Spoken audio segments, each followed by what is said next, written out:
وقت ولګینو د قرآن ته وګی خې نور لګي لوبي کوي لوبونه مطلب دلته کې د دنیا مشغله ده دنیا مشغله دنیا په مشغله باندې دې مصروف دي ذهن او فکر ټول هغه طرف دی لکه نن سبا سړی قرآن ته ناسي لاندې موبایل سره لوبي کوي دا ډېر خلک دا شی کوي ور سره موبایل می قرآن ته ناسي لوبي کوي درس ته ناسي لوبي کوي لاندې موبایل دې دوی وي همغه ګرنګ راشي بار پاسي کې قرآن پری دي باروزي دا خبرې دومره ضروری دي دا د موبایل په نقصاناتو کې یو غټ نقصان دا دی چې مونږ درنه خرابوي درس درنه خرابوي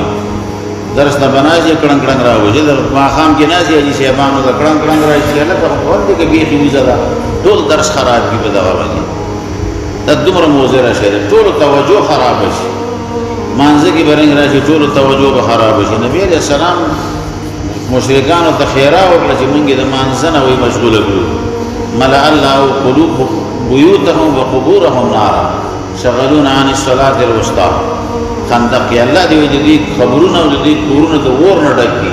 مونږ د مانځنه مصروف کړو مشغوله کړو د دین او محدثین استدلال کړي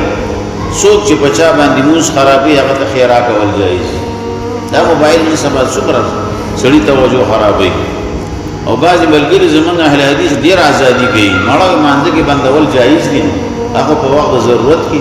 ته چې قصدن را کړنګارې پرې دی او به باندې کې باندې چې تعاملي کثیر وي دي سره موږ فاسدي کې سړي څنګه قصدن پرې دی کله سړي نه پاتې شي راوي باسه باندې کې صحیح ده او دې قصدن نه باندې چې زمانځه کې جایز راوي بس خو ګوري دا څه لګي ولا دا چې عملي کثیر نه شي وي دې سره چې موږ فاسد نه کینو په دیوال باندې یو شی وو پړاو ټولوي بس موږ دې پاسې دي په دې باندې پاسې دي دا پر ضرورت وخت چې تا ترنګ راغو دا نه پاتې شوی موږ در باندې خرابې د اصلاح د مانزه د پاره دا جایز دي چې تر او باسي باندې کې